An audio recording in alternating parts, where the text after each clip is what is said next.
Welcome to the University of Maryland, Baltimore Office of Accountability and Compliance's podcast, Empowered. Empowered is a series of interviews, case studies, and information sessions that address issues of compliance and culture designed to empower you to be accountable. When you know the right people, have access to the latest regulations, and have cases to demonstrate how to apply it all, you are empowered. A listing of OAC's podcasts can be found at www.umaryland.edu/OAC. Ann Mech is the Director of Legal Affairs and Assistant Professor at the School of Nursing. In addition to her work here at UMB, she volunteers extensively on health-related boards and was recently named chair of the Maryland Care First Blue Cross Blue Shield Board of Directors. Thank you, Ann, for taking the time to talk with us today. Glad to have the opportunity. As the Director of Legal Affairs, you work with all levels of the organization, the dean, faculty, and students. Based on this unique lens, how do you promote students should be treated fairly within the school? Okay. First and foremost, I think it's essential to promote that there be good communication between the faculty and the students concerning the expectations for the course. For the faculty to really lay it out clearly for the students at the beginning of the semester in a syllabus where it's easy for the students to find, not buried somewhere along in 20 pages in a text-dense instruction as to what they should and shouldn't do. But they should, lay out the expectations for grading, what types of evaluation mechanisms shall be used, papers or exams or skills demonstrations, what's the point value for each, what are the grading rubrics, criteria for each of those things, and if there's any kind of penalty for late submission, that be laid out ahead of time. I also think that faculty, when they're faced with difficult situations of students and challenging grades or anything, should talk to the student first, because oftentimes you can really settle any kind of initial disagreement by just talking it out with the student and listening to what the student has to say. But also to try and to talk to faculty who may be more experienced or have dealt with the situation before. 9 chances out of 10, if there's a dispute, there's somebody at the School of Nursing who has seen it and dealt with it before. So go to faculty for advice. One of the things that's come up is that faculty wanted to set sort of an arbitrary limit that when students turn in a paper into Safe Assign and there's a 20% match with other papers that students have submitted, then the student would arbitrarily get a failing grade. Well, other faculty more experienced would say you really need to take a look at what the match is. For example, in every session of Congress, there has been a bill on nurse-patient ratios. And many students at many schools of nursing do a paper on that particular bill.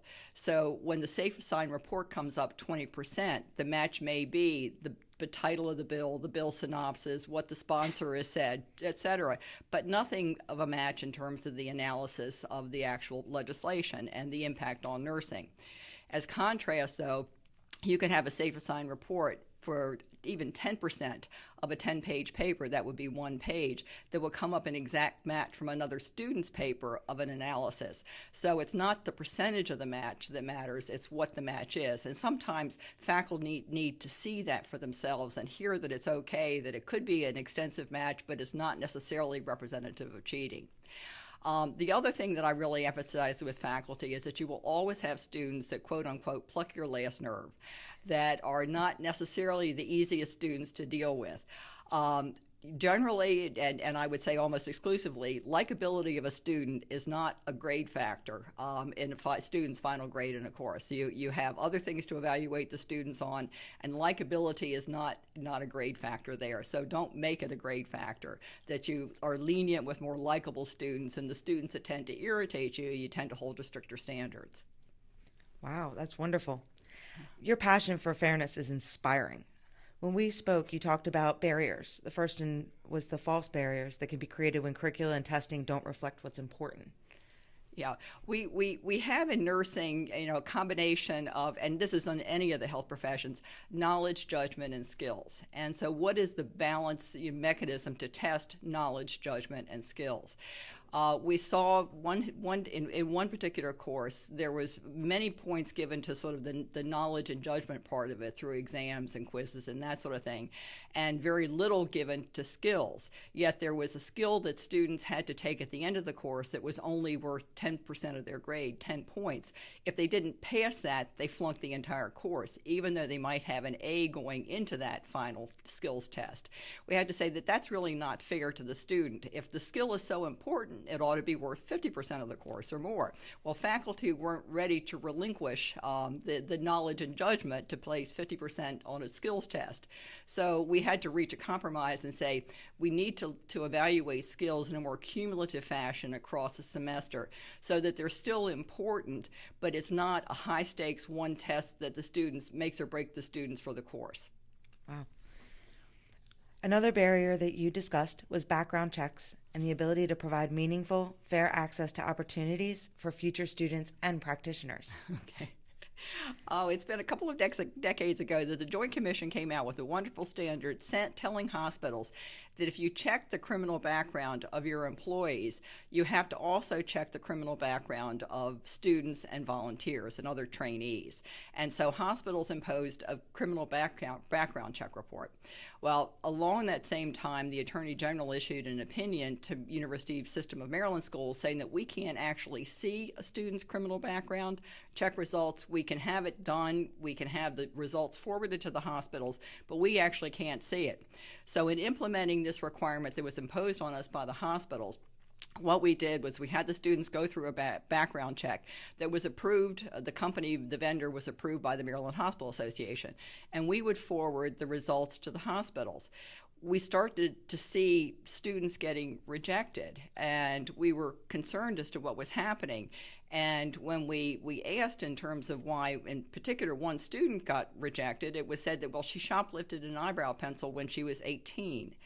And we've thought about it and said, but she's been, conviction-free since then, lived a good life. She's trying to get now an education where she could go make a living for herself and her family, have a career. And should this have stopped her? So we were able to negotiate with the hospital to let the student do a clinical rotation, and the student eventually did graduate, get licensed, and everything was fine. But at that point, then we began to say, well, wait a minute, what are we actually checking in these backgrounds, and is it meaningful? About the same time, the MedStar Health System developed a list of major crimes and convictions, such as assault and battery and child abuse and drug offenses, things that you really wouldn't necessarily want your healthcare provider to have been convicted of. And they also said that the background check should only go back 7 years, so that you might have had a conviction for one of those offenses early in your life, but if you've lived a clean life, haven't been convicted, and have worked hard and tried to get ahead, that shouldn't bar you because you were convicted of an assault, say, 20 years ago. So we said to the other hospitals, look, we're taking the MedStar Health list, and that's going to be our list that we're going to use. And so the students that are rejected because of this, that's fine. But students that have earlier convictions or minor convictions, like the shoplifting of the eyebrow pencil, that student should be able to get a chance to get an education. Could you talk a little about your view on what the School of Nursing's administration and education should accomplish? I think we're moving towards a culture of fairness, and that's really tied into the long strides that we've made towards a path to civility and a culture of inclusion. It means a fairness in treatment of students, but also a fairness in treatment of each other. It means that listening to each other and realizing that people don't necessarily think and have beliefs and norms the same as what we have.